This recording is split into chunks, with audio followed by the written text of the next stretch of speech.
ወይ ቶሚዬ የኔ ቶማንጀሪ ማለት የቤዝዬ ቶማንጀሪ እንዴ ሐኪም ቤት ገባ። ጭራሹኑ ግን ደህና ነው እግዚአብሔር ይመስገን ነቃ ብሏል። እኔ ቆይ ሰውዬ የምር ታሞ ነው እንዴ? ፈጣሪው ትዕግስቱን ስጠኝ ማለት እንዴ እንደዚህ ያደርጋል ማለት የእንቅልፍ ክኒን እንደዚህ ያደርጋል ማለት ነው። ያዝለፈልፋል። እኔ አሁን በጣም ብዙ ጥያቄ የፈጠሩብኝ ነገሮች አሉ ከዚህ ጋር በጣም የተቃወሰብኝ ማለት ነው።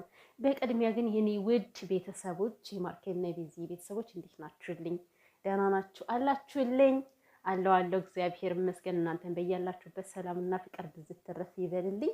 እንደተለመደው ሁሌም እንደምታበረታቱኝ አበረታቱኝ። ላይክ ሰብስክራይብ እያደረጋችሁ ውዶች ቲክቶክ ልጀምር ነውና ማለት ነው።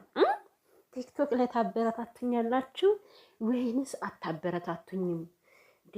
ሁሉም ሰው ሳይ ዩቲዩበር የተባለ በሙሉ ቲክቶክ አለው። እኔ የማንኝ እዚህ ጓዳ ማልወጣው ብዬ አሰብኩኝና ምን ታስባላችሁ? ልምጣ በቲክቶክ?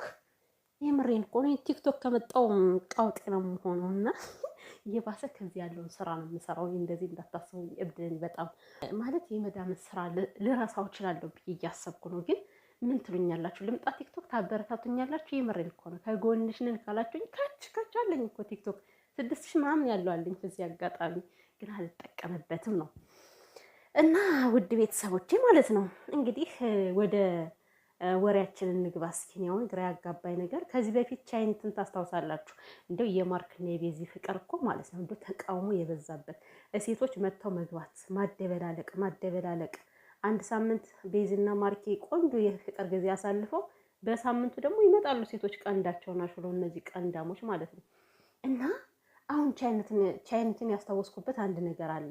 ከዚህ በፊት ቻይኒት እራት ለመጋበዝ ብላ ማርክን ከቤዚ ጋር እንዲጣሉ ፈልጋ የሆነ ነገር እኔ ካሜራማኖቹ ግን ማለት ነው ቪዲዮ ሲቀርጹ መነጽር አድርገው ነው፣ ይሄ የጨለማ መነጽር አድርገው ነው የሚቀርጹት። እንዴት ነው የሆነ ነገር ከፊታቸው እየተነሰነሰ ያ ነገር ለምንም ይሁን ለምንም ግን ዝም ብለው የሚቀርጹት ለምንድን ነው? እኔ እኮ ግራ ይገባኛል ማለት እኔ ካሜራ ማመን ቀብሮ ነው። ቤተሰቦች እንዳታምኑ፣ ካሜራ ማንን ያስገድላችኋል ከፊት ለፊታችሁ። እና ልላችሁ የፈለኩት ነገር ምንድን ነው ዛሬ የምር እኔ ሀቅ ነው መናገር የምፈልገው እንደ ድራማ የሚሆን እንደምንም ግን ላይክ የተሰማኝን ነገር ነው የምናገረው። ምናልባት በምናገረው ነገር ቅር ከተሰኛችሁ መልካም በሆነ ኮሜንታችሁ ሀሳብ አስተያየታችሁን ገለጹልኝ የኔ ውዶች፣ ከስድብ ነፃ የሆነ ማለት ነው።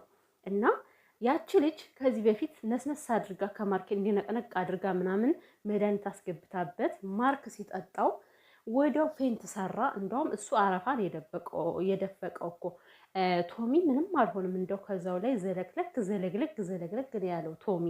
ማርክ ግን አረፋ ደፍቆ ተዘረጋ፣ ወደቀ። ከዚህ ጋር ልዩነቱ ምንድን ነው አትሉኝም?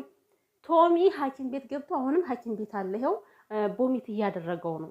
ማርክ ግን እንደዛ አረፋ ደፍቆ በጧቱ እኔ ማርክ ሐኪም ቤት ገብቶ ይሆን ወይስ ምን ተፈጠረ ይሆን እያልኩ ቀኑን ሙሉ ሳስቡዬ፣ ማታ ግን ቪዲዮ መጥቶ ሰራ፣ ደህና ነበረ። እና ምንድነው ልዩነቱ? የእንቅልፍ ክኒን ከሆነ የእንቅልፍ ክኒን ነው። እኔ ሲጀመር እንደዚህ አይነት የእንቅልፍ ክኒን አይቼ አላውቅም። እኔ የምሬን ነው የምላችሁ፣ እንዲህ የሚነሰነስ ልክ እንደ ስኳር ብትን የሚደረግ ነገር እና ከዚህ ሐኪሙ ራሱን እውነትም አይመስለኝ ንገራችሁማ፣ ዝም ብሎ እየተደጋገመ ሲያወራ ማለት ነው። ቀልድ ነው የሚመስለው። ሐኪም እንደዚህ የሆነ አንድ ነገር ይናገራል፣ ከዛ በኋላ እንደዚህ ይሄ ገሌ ምናምን አይሉም። በቃ ብዙዎች ሐኪሞች አያወሩም ይሄን ያክል እና ሐኪሙ እንደ ሲያወራ አላሳመነኝም ቤተሰቦቼ። እኔ አሁን የዛሬ ቪዲዮ ድራማ ነው እውነት ነው ለማለት በጣም እየተወዛገብኩ ነበር። ትናንት እንዳኔ በጣም ብዙ ነገሮችን ሲያወራ ነበረ። መስራት አልፈለኩም፣ ጃምፕ ብዬ ያለፍኩት ማለት ነው። ማለት አይቼዋለሁ ሲያወራው የነበረው ነገር ግን ትክክል አይደለም። እውነት ለመናገር ማለት የሚያስባቸው ነገሮች እንዲህ በጉልበት የሆነ ነገር ማድረግ ማርክን ችግር ውስጥ የሚያስገባ ነገር ስለሆነ ይሄን ነገር እኔ አልደግፈውም እና ዝም አልኩት። እና የዛሬው ቪዲዮ ምን ተሰማችሁ እናንተ? ምን አሰባችሁ እንዴ? በጣም ግራ የሚያጋባ ነገር ነው። እና እንግዲህ ምንድነው ቤዚ በቃ እንደዚህ ከሆነ ሀገር ለቅቄ እሄዳለሁ እያለች ነው ማለት ነው። ማርክዬ በቃ ቻው ቻው። ቤዚዬ ቸኮሌቷ ልትሄድ ነው። ከዚህ በኋላ እንኳን አይደለም ቤዚ ማፈል ማየት ራሱ ነው የሚናፍቀው እኮ ማርክዬ። ትችላለህ ግን አሁን ቤዚ ከሀገር ወጥታ፣ ኧረ ተው ግን አታሳድዳት ተው። እንዶ ተቀምጣ ብታያት አይሻልህም? ተው ግን እና ማለት ነው የእውነት ከዚህ ጋር ምናልባት ውዶች እንደነገርኳችሁ የደበራችሁ ነገር ካለ ከዚህ ጋር ነው የደበረን ትሉኛላችሁ ማለት ነው። ነገር ግን ሁላችሁም የምታውቁት ነገር ነው። አዎ ቤዚና ማርክ ፍቅረኛሞች ነበሩ። በጣም የሚዋደዱ ምርጥ ጥንዶች ነበሩ። ሁላችንም ወደ ቀልባችን መለስ ብለን እንድናስብ ነው እኔ እምላችሁ። ምንም ነገር በግዴታ መሆን ስለሌለበት እና ፍቅረኛሞች ነበሩ። ብቻ የሆነ ጊዜ ላይ ሰው ገብቶ አጣላቸው። ለመታረቅ ሞከሩ። ሁለታቸውም አሻፈረኛሉ። አንደኛው ለስለስ ሲል፣ አንደኛው በጣም ኃይለኛ እየሆነ እልካም እየሆነ እንደዛ እያሉ ወደ መጨረሻቸው ደረሱ። መጨረሻ ላይ ግን የተፈጠረው ነገር አሁን እኔ አንዳንዴ በጣም ግራ እያጋባችሁኝ እኮ ነው። የምሬን ነው ቤተሰቦቼ። ማለት አሁን ለምሳሌ ዛሬ ይሄ ድራማ እኮ ሊሆን ይችላል፣ ግን ሁላችሁም እሰይ ደግ አደረገ እያላችሁ ነው። የሆነ በትክክል ብታስቡት እኮ ቶሚ ጥፋት የለበትም። ቤዚና ማርኬ ናቸው ከዚህ ጋር ነገሩን መፍታትን መፈጸም ያለባቸው። ይሄ ልጅ እኮ በቃ እኔ ነፃ ነኝ ተብሎ ነው የመጣው አይደል እንዴ? አይባልም። የእውነት ቢሞትስ የእውነት ቢሆንስ እሰይ አይባልም። የምር ለወደፊታችሁም የሆነ ነገር እሰይ አይባልም። በቃ እንደዚህ ክፉ ነገር ላይ እሰይ አይባልም። በአጠቃላይ ስነግራችሁ ማለት ነው። እና ወደ መጨረሻ አካባቢ ማርክ አመረረውና ከዚህ በኋላ በቃ እኔ ፍቅረኛ አለኝ ብሎ ልጅቷን ልቧ እንዲቆርጥ አላደረጋትም? አድርጓታል። አሁን ይህን ጥያቄ ብቻ መልሱልኝ። አድርጓታል አላደረጋትም? ለምሳሌ ማርክ የተናገራቸው ነገሮች እኔ አሁን ማርክና ቤዚ እንደገና ተመልሰው ቢገናኙ ማርያምን እምላችሁ በጣም ነው ደስ የሚለኝ። ዛሬ ቲክቶክ ገብቼ ማለት ነው እንዳለ የነሱ የተቆራረጠ ቪዲዮ የፍቅር ቪዲዮአቸውን ሳይ እንዴት ሆዴ እንደተንሰፈሰፈ። መለየት ካለ ለምን መጀመሪያ ያስፈልጋል ብዬ እስከማስበውላ ነው የተሰማኝና ምንድን ነው እች ልጅ በቃ አልፈልግም ጓደኛለኝ ሲላት ሄደች። በቃ በእልክም ተነሳሳች። በምንም ይሁን ይሄን ልጅ ወደ ህይወቷ አስገባችው ማርክ በተናገረው ነገር። ከዛ ላይ ጨርሳ ነው ሄደችው። በቃ እኔም ካጠገባ አልደርስም ብላ ማለት ነው እንጂ እኮ እንደተጣሉ ይቅርታ ሳይባባሉ ነገሩን ወዝፋ አይደለም ቤዚ ሄደችው። እዚህ ጋር ግልጽ ሊሆንላችሁ ይገባል። ከማርክ ጋር ሳትጨርሽ እንዴት ሌላ ህይወት ትገቢያለሽ ለምትሉ ጨርሳለች፣ ተናግራለች በአንደበቷ። ምናልባት ልባቸው እኮ ሊፋቀር ይችላል። በአንደበታቸው ግን በቃ እኔ ካንተ አልደርስም እኔም ካንቺ አልደርስም ተባብለዋል እኮ። እኔ እኮ ከዚህ ጋር የቤዚ ጥፋት እየታየኝ ስላልሆነ ነው ቤዚን መቆስም አልችለው። አልታየኝማ፣ ተነጋግረው ነው የተለያዩት ከዚህ ጋር። ስለዚህ ማርክ አሁን ምንድነው ቤዚ ከሌላ ሰው ጋር ሲያት እንደገና ተናደደ።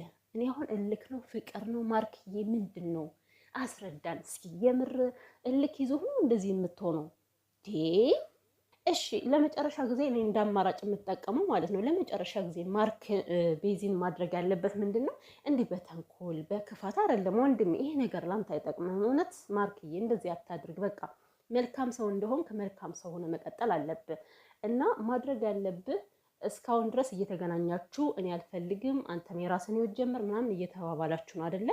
ግን የምር የመጨረሻ አማራጭ አለኝ የምትል ከሆነ ደግሞ ሽማግሌዎችን ያዝና አስጠይቃት እስኪ። እንደዛ በተረጋጋ መንፈስ እንደተማረ ሰው ቁጭ ብላችሁ ፍላጎታችሁን ተነጋገሩ። ከዛ በኋላ የራሳችሁን ህይወት ነው መኖር ያለባችሁ ብዬ ነው የማስበው እንጂ እስከ መቼ አንተን በተንኮል እየሄድክ እሷም እንደዛ እየሆነች እንዴት ሊሆን ይችላል? የመጣውን ሁሉ እንደዚህ የእንቅልፍ ክኒን እየሰጠ እየጠለፍክ ትኖራለህ? ማርኬ የሆነ ጊዜ እኮ ይሰለቻል። የሆነ ጊዜ እኮ ወደ ህይወት መመለስ አይቀርም። ያደረካቸው ነገሮች ሁሉ እንዲቆጭ ለምን ታደርጋለህ? እና ደግሞ አሁን ላይክ ቤዚ ወደ ሀገር ልወጣ ነው እያለች ያ ማለት በአንተ ተማራ ነው የምትወጣው። እና እውነት ከቻልክ ማርኬ ነገሮችን ብታስብባቸው የተሻለ ነው ብዬ ነው የማስበው። ለአንዴና ለመጨረሻ ጊዜ እንደተናገርኩት በሰው ቢያስጠይቃት ደስ ይለኛል ቤዚ። ከቤዚም ላይ ደግሞ አንድ ጥፋት አለ ቤተሰቦቼ። እኔ ይታየኝ አሁን ባለፈው ማርክ ራሱን ሊያጠፋ ነው የተባለች ቀን የመጣችበት መንገድ ለማርክ ደስታ ነበረ። እንዴት መሰላችሁ? ደስታ ስላችሁ አስተቃቀፏ፣ እንደዛ መሸበሯ፣ እንዴት ብቻ አላውቅም። ለማርኬ በጣም ትልቅ ስሜት ነው የሰጠው። ለምን አሁንም ድረስ እኔን ታፈቅረኛለች፣ አሁንም ድረስ ከኔ ጋር ትቀጥላለች ብሎ ስለሚያስብ ለወደፊት ተስፋ እየሰጠው ነው ያለው። የቆረጠች አልመሰለውም እሱ። እና ባለፈው ራሱ የተለየችበት መንገድ ቤዚ የምሬን ነው። በቃ ስሬስ የሆነ ነገር ካደረጋችሁ ስሬስ አድርጋችሁ መለየት ነው።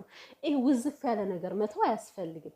ባለፈው እንደዛ ተይ እንመለስ አንድ ዕድል ስጭኝ እያላት እያለ በጣም እያለቀሰች ነበር። ላይክ እንደምትፈልገው አይነት አክት ነበረ ከሷ ላይ ሳይው የነበረ።